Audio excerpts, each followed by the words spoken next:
결혼해서 아이가 태어나고 또 아이들이 부모들이 그 아이들을 키우면서 한 번씩 하는 일들이 있습니다. 그것은 바로 어떤 뜨거운 물이 담긴 주전자나 어떤 컵들이 있을 때에 아기의 손을 이렇게 갖다 대서 깜짝 이렇게 놀라게 하는 것이죠. 애들이 별로 안 놀라면 조금 더 지긋하게 뜨거운 컵이나 주전자에 손을 이렇게 대서 뜨거운 느낌을 경험시켜 주는 것이죠.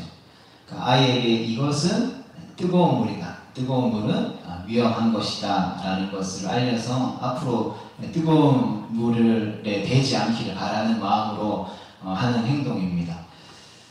사람마다 예민한 것이 있는 것 같습니다. 어떤 사람들은 이렇게 물에 빠져서 죽을 뻔한 경험이 있는 사람은 물 근처에 가지 않고 개에게 심하게 물려본 사람은 강아지도 무서워합니다. 저에게도 그런 기억이 있는 것 같습니다. 초등학교 3학년 때쯤이었던 것 같아요. 우리 교회 옆에 있는 담처럼 저희 집이 있었고 그 집 옆에 이제 빌라가 있었는데 그 빌라하고의 저희 집 사이에 저희 집의 담이 있었고 그 집에서 잠깐 조금 더 나가면 또 담이 하나 있었고 이렇게 작은 담, 조금 중간 담, 그리고 빌라에 세우면 이렇게 조금 넓은 담이 이렇게 있었는데 거기서 이제 누나랑 이제 동네 친구들이랑 이렇게 술래잡기 하다가 그만 이렇게 거기 빌라 담에서 이렇게 떨어져 버린 거죠. 다행히 그 빌라 안에 있는 화단에 떨어졌기 때문에 크게 다치지는 않았지만 제가 이제 왼쪽 어깨 이 뼈에 금이 가가지고 몰랐었는데 그때는 이 뼈에 금이 가면 참 무식하게 이 깁스를 했던 것 같아요. 그래서 여기 이제 허리부터 시작해서 여기 상체까지 그래서 오른팔과 두 다리 얼굴 빼놓고 이렇게 깁스를 하고 3달 동안 이렇게 지냈습니다. 그래서 학교 3달 동안 못 가고 그래서 이렇게 어머니는 직장 생활 하시니까 아침에 나갔다 저녁 늦게 들어오셔가지고 혼자 이렇게 집에 밥도 차려 먹을 수 없으니까 그때 이제 시골에 있는 큰 이모네 집에서 이렇게 3달 동안 지냈던 기억이 있습니다. 아마 그때부터 제가 높은 곳에 올라가는 것들을 조금 두려워하게 됐던 것 같습니다. 그래서 요즘에는 높은 데 올라가는 영상만 봐도 이렇게 영상에 보면 여행 가서 스카이다이빙 하늘에서 이렇게 비행기 타고 떨어지는 그것만 봐도 여기 오금이 저릴 정도입니다. 옛날 말에 크게 혼나봐야 정신을 차린다라는 말이 있습니다. 요즘 젊은 사람들에게는 크게 와닿지 않는 말이지만 제가 어렸을 때만 해도 자주 어른들한테 들었던 이야기인 것 같습니다.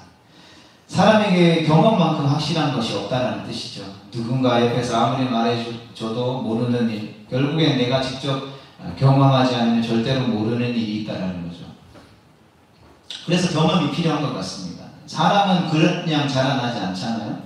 저희 셋째인 승리가 조금씩 일어나서 한 발짝, 두 발짝 걸으려고 하는데 보통 아이들이 이제 기다가 이제 일어나기 시작하면서 걷기까지 약 2000번 이상의 넘어지는 일들을 경험하고 나야만 평균적으로 이제 걸을 수 있다고 하죠. 하나님이 우리의 삶을 만들어가는 과정이 있다는 것이죠. 그리고 그것이 바로 경험이라는 것이죠. 그리고 그 경험 속에서 성숙해지고 어떠한 이 세상을 살아가는 노하우나 실력들이 쌓이게 된다는 것 같습니다.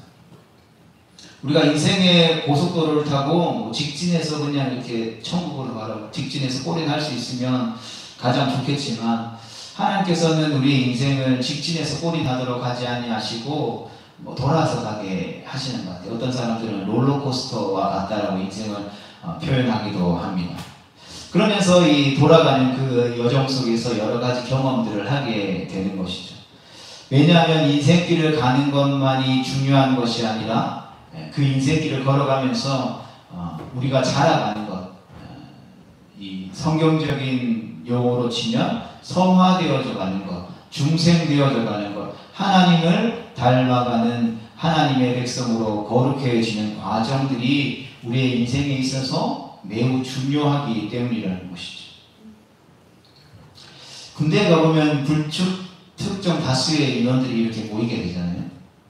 제가 군생활 할 때도 제가 한 3병 정도, 군생활 한 1년 정도 했을 때에 이제 처음 2등병으로 후임이 들어왔습니다. 그때 들어왔던 후임들이 연세대에 다니는 친구들도 있었고, 서울대 다니는 친구들도 있었고, 그러니까 공부 쭉 하다가 나이 들어서 한 27, 28 이때 군대에 들어왔습니다.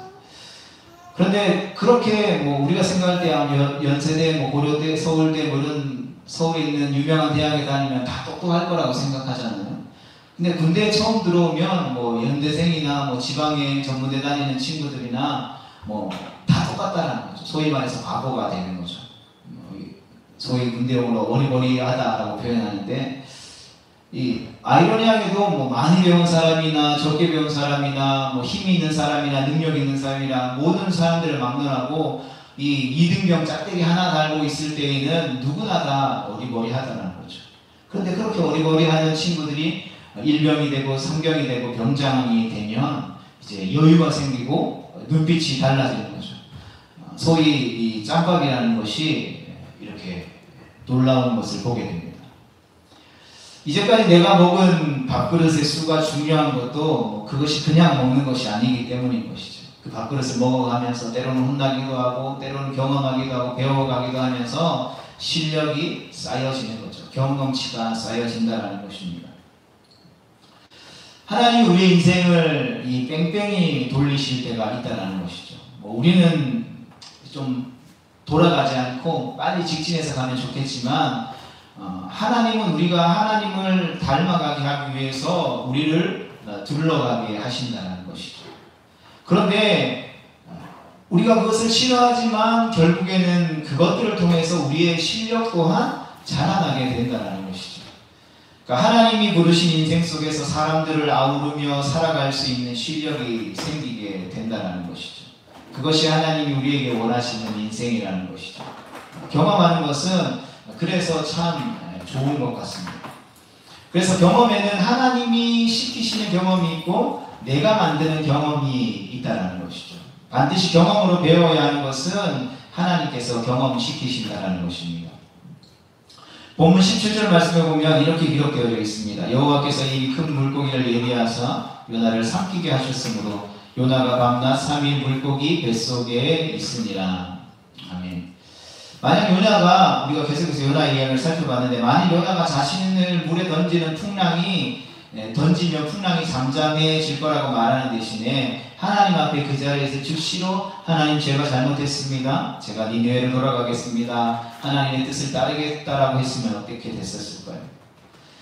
바다 밑에 요나를 삼키려고 기다리고 있는 큰 물고기가 아니라 아마 뭐 돌고래 같은 것들을 준비하셔서 요나를 기다렸다가 요나를 태우고 물살을 가르며 니느웨로 보내주셨지 않았을까요? 아니면 뭐 물 위를 걸어가게도 하실 수 있으셨을 것입니다. 요나가 니느웨로 가겠다고 하는데도 하나님이 그를 물속에 빠뜨리셔서 큰 물고기 뱃속에 넣어 보내시지는 않았을 것이다 라고 생각되어진다는 것이죠. 그러나 요나는 자신을 바다에 빠뜨리라고 결국 말하게 됩니다. 기어코 니느웨로 가지 않겠다라고 한 것이죠. 결국 그는 밤낮 3일을 물고기 뱃속에서 있게 되었습니다.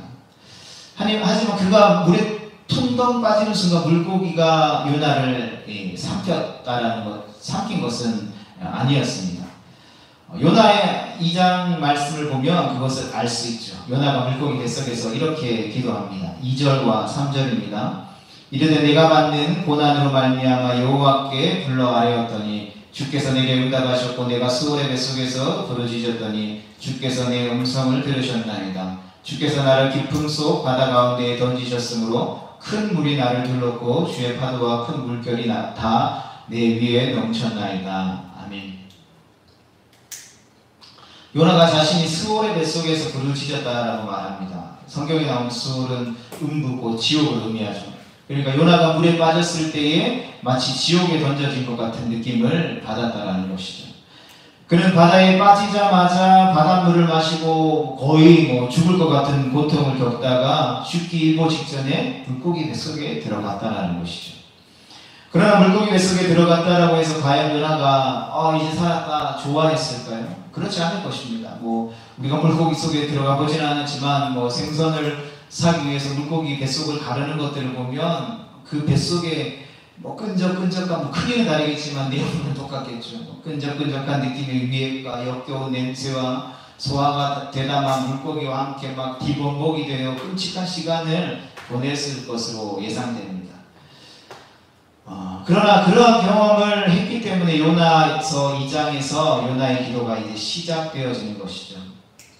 바다에 빠지는 수호를 경험하지 않고 바로 물고기 뱃속에 들어갔다면 요나는 물고기 뱃속에서 어쩌면 또다시 하나님께 뻗대다가 다시 수월과 같은 바다에 빠지게 되지는 되었을 것입니다.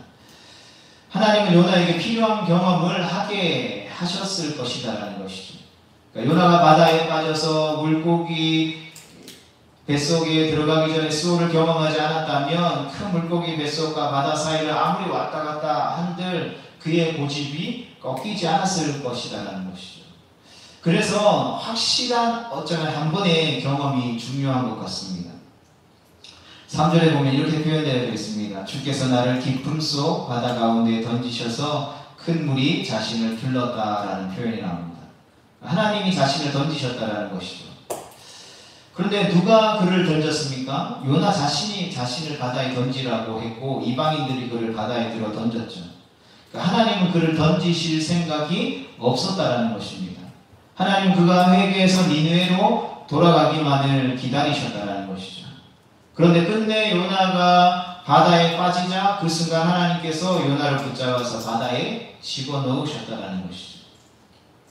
요나가 그때 알았던 것 같습니다. 바다에 던져져 물에 빠지는 순간 느낀 것이죠. 이렇게 빠지는 것이 아닌데 뭔가 잘못됐구나, 실수했구나라는 것들을 경험했다는, 생각했다는 거죠. 요나는 물에 빠져 죽으면 모든 것이 다 끝날 일이라고 착각했다는 것입니다. 그래서 하나님께서 그를 깊은 바다 밑으로 들어가게 하셨는지 모릅니다. 하나님은 요나를 가르치기 위해 단 한 번의 확실한 경험을 하도록 하기 위해 깊은 물 속에 던져 요나로 하여금 지옥을 경험하게 하신 것이죠. 그리고 요나는 그때 비로소 기도하게 되었다는 것입니다. 사실 요나도 거기까지 가지 말았어야 하죠. 그래서 권면이 우리에게 주어질 때에 돌이키는 것이 지혜라는 것이죠. 돌이킬 수 있을 때 돌이키는 것이 지혜라는 것입니다. 작년이죠. 이제 구미로 이사를 오고 나서 이제 총명이가 자전거를 가지고 싶어 해서 이제 자전거를 사줬습니다. 요즘 지나다니면서 보셨는지 모르겠지만 대부분의 아이들이 횡단보도를 지나갈 때도 그냥 쌩 지나가고 헬멧을 쓰고 다니는 친구들, 보호대를 하고 다니는 친구들 거의 볼 수가 없죠. 그래서 총명이가 자전거를 탈 때마다 횡단보도나 교차로에서 항상 내려서 주위를 살피고 천천히 건너가라고, 그리고 자전거를 탈 때 항상 헬멧을 쓰고 보호 장구를 하고 다니라고. 혼자 차도를 이렇게 자전거를 타지 않고 건너갈 때에도 마찬가지로 항상 주위를 살피고 절대 뛰어가지 말라라고, 조심하고 또 조심하라라고 말합니다. 왜냐하면 차가 어디서 뛰어나올지 모르기 때문인 것이죠. 예전에도 그랬지만 요즘에는 TV를 보면 이렇게 한문철이라는 교통사고 CCTV 전문 변호사가 있습니다. 그 변호사가 나오는 이 프로그램을 보면 블랙박스, 자동차 블랙박스에 찍힌 CCTV를 보면서 어떤 사고들이 일어나는지, 또 그 사고에서 누구의 잘못인지, 어떻게 대처해야 하는지에 대한 것들을 보여주는데, 이 어린아이들이 자전거를 타거나 교차로를 건너가거나 골목길을 걸을 때 빈번하게 사고들이 일어나는 것들을 보게 되는 것이죠. 이제까지 안전하게 늘 잘 다녔지만 다음 걸음에서, 다음 스텝에서 사고를 당하면 그 한 번의 사고와 경험 후 인생을 그르칠 수 있다는 것을 늘 기억해야 하는 것이죠. 그래서 권위가 있는 것입니다. 우리가 권위적이다라고 표현하면, 권위적이라는 표현은 나쁘다라고 할 수 있지만, 권위 자체는 우리가 싫어해서는 안 된다라는 것이죠. 그리고 권위라는 것은 분명히 알고 있다라는 것이죠. 그것이 어떠한 것인지 그 결과를 알기 때문에 확실하게 이야기해 줄 수 있는 것이 권위라는 것이죠. 그래서 우리가 아이들 대할 때 이 주전자에 있는 뜨거운 것은 위험하다라는 것, 그러니까 만지거나 가면 안 된다. 또 어떤 위험 요소들이 있는 상황들을 볼 때 어른들이 아이들을 향하여서 그것은 위험하니까 가까이 가면 안 돼라고 이야기하는 것. 그러니까 아이에게 이렇게 이야기하는 것이 부모의 권위죠. 그렇게 이야기한다고 해서 우리 부모님 하나님은 너무 권위적이야 라고 표현하는 것은 잘못된 표현일 것입니다. 마찬가지로 그러하게 하나님은 우리의 인생에 있어서 권위가 있으시다라는 것이죠. 그러니까 하나님이 권위적이다라는 표현들은 하나님을 왜곡해서 바라보는 시각입니다. 하나님은 권위적이신 것이 아니라 권위가 있으신 것이죠. 우리의 인생을 다 아시기 때문에, 거기로 가면 안 된다라는 걸 알기 때문에, 그것이 허락되어지면 우리에게 해가 된다라는 것을 정확히 아신다라는 것이죠. 그래서 큰 상처가 될 곳, 큰 아픔이 될 곳은 가지 못하도록 하신다라는 것이죠. 문제는 우리가 권위에 순종하지 않는 경험을 반복하게 될 때에 하나님의 사랑으로 우리가 자라나지 못하고 평생 하나님과 대립해서 싸우게 되는 존재가 되고 만다라는 것이죠.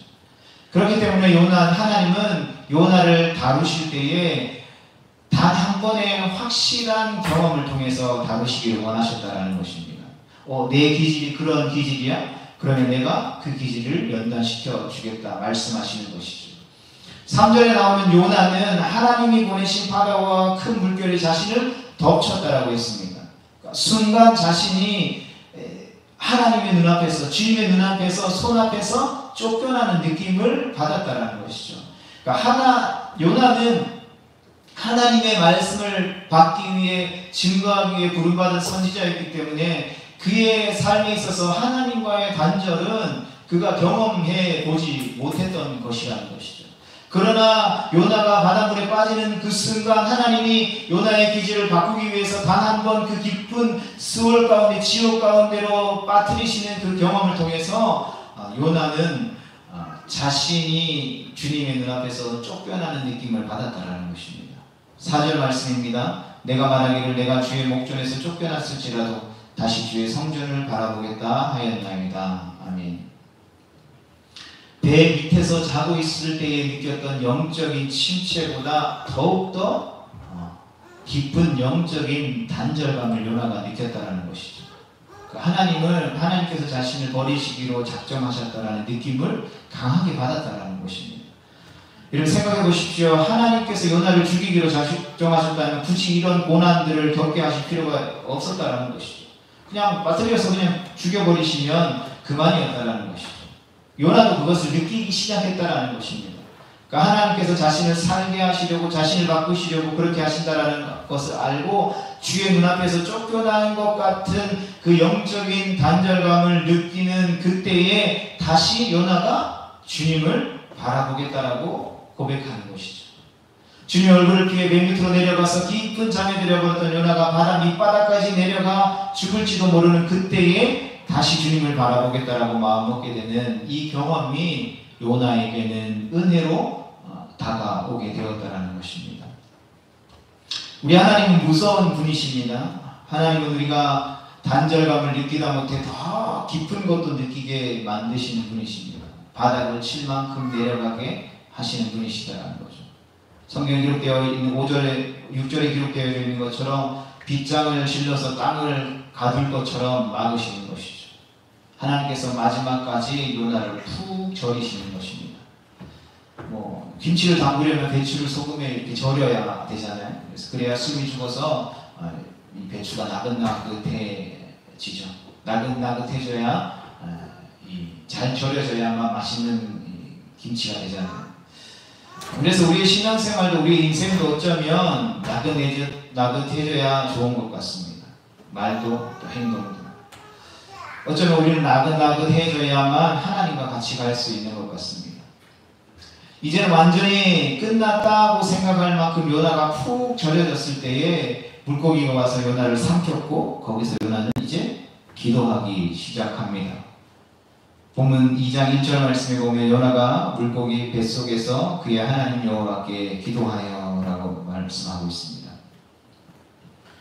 그럼 기도란 무엇입니까? 5절에도 살펴봤지만 그것과 반대로 또 다른 의미의 기도란 하나님의 뜻대로 살겠다라고, 하나님을 의지하겠다라고 고백하는 것이 기도인 것입니다. 이렇게 요나가 바뀌었다는 것이죠. 그럼 요나가 푹 절은 경험이 과연 나쁜 경험이었을까요? 지금 하나님이 너무하시다라고 생각되십니까? 그렇지 않다라는 것이죠. 그리고 모세는 40년이라는 세월이 걸렸습니다. 그리고 요나의 기질이, 요나의 그 육신적인 본성이 얼마나 강했으면 하나님이 40년이라는 시간을 아무도 없는 그 광야에서 양치기로 살게 하셨다는 것이죠. 바로의 공주의 아들로 자란 모세의 그 똑똑함, 그 길을 꺾으시기 위해서 광야 40년간 푹 졸이셨다는 것이죠. 왜냐하면 그래야 그 입에서 기도가 나오고 하나님을 의지하겠다라는 신앙의 고백이 나오기 때문이에요. 요나도 마찬가지였습니다. 하나님께서 요나를 바다에 던지시자마자 요나는 하나님의 말씀이 떠올랐다라는 것이죠. 그리고 탕자가, 누가복음에 나오는 탕자가 집을 나가서 쥐염 열매로 배를 채우는 신세가 되자 비로소 아버지의 집이 생각나는 것처럼 하나님의 얼굴을 피해서 하나님이 가라고 하시는 그 니느웨가 아닌 정반대 다시스로 가는 그 배를 타고 정반대로 갔던 선지자가 이제야 말씀이 생각나서 돌아오기 시작했다는 것입니다. 성도 여러분, 그래서 이것이 은혜라는 것입니다. 우리는 좋은 경험을 하기를 원합니다. 또 무슨 일이든지 잘 되기를 바랍니다. 그러나 이러한 경험으로는 하나님을 배울 수가 없다는 것이죠. 하나님이 경험시키시고 만드시는 것을 우리는 다 알지 못합니다. 그러나 하나님이 인도하시는 것이 가장 정확하고 가장 빠른 길이라는 것을 알고 있다는 것이죠. 우리는 세상에서 다른 삶을 살기를 원하지만 그렇게 행동하려고 생각하지는 않는다는 것이죠. 쉽게 말하면 믿음으로 살아야 한다는 것을 우리가 모두 다 알지만 우리에게 주어진 삶 속에서 믿음으로 행동하지는 못한다는 것입니다. 실제로 우리의 인생이 하나님께 있고 하나님이 우리를 인도하신다는 것을 어쩌면 믿지 않는다는 것이죠. 하나님께서 우리에게 경험하게 하신 것들을 통해서 합력하여 선을 이루어 주시는 분이시라는 것을 우리가 지식적으로는 알고 있지만 실제적으로 우리의 삶 가운데에 믿고 있지는 않다는 거죠. 그렇게 되면 우리는 어떻게 됩니까? 원망하고 원망하다가 물에 빠지고 불평하다가 물에 빠지는 인생에 머무를 수밖에 없다는 것이죠. 사랑하는 성도 여러분, 오늘 요나의 말씀을 살펴보면서 우리는 어떠한 인생을 살고 싶으십니까? 하나님이 우리에게 인생을 경험시키실 때가 있는 것 같습니다. 이러한 인생의 경험은 나이에 많고 적음에 상관없이 그 사람의 그때의 가장 확실한 경험을 하나님께서 시키실 때가 있다는 것이죠. 그래서 이해할 수 없는 아픔을 겪을 때가 있고 슬플 때가 있고 때로는 그 일들로 인해서 노여워할 때가 있다는 것이죠. 그럴 때 우리는 우리의 인생 가운데 그것을 있게 하신 분이 하나님이심을 인정하고 하나님을 믿고 그 가운데에 말씀하시는 하나님의 음성을 발견할 수 있는, 우리에게 허락하신 말씀을 붙잡을 수 있는 기회로 삼아야 한다는 것입니다. 우리가 경험하게 된 인생의 상황 때문에 우리가 하나님 앞에 나아가 예배하게 되고 하나님 앞에 기도하게 되고 하나님의 말씀을 붙잡는 기회로 삼아야 한다는 말입니다.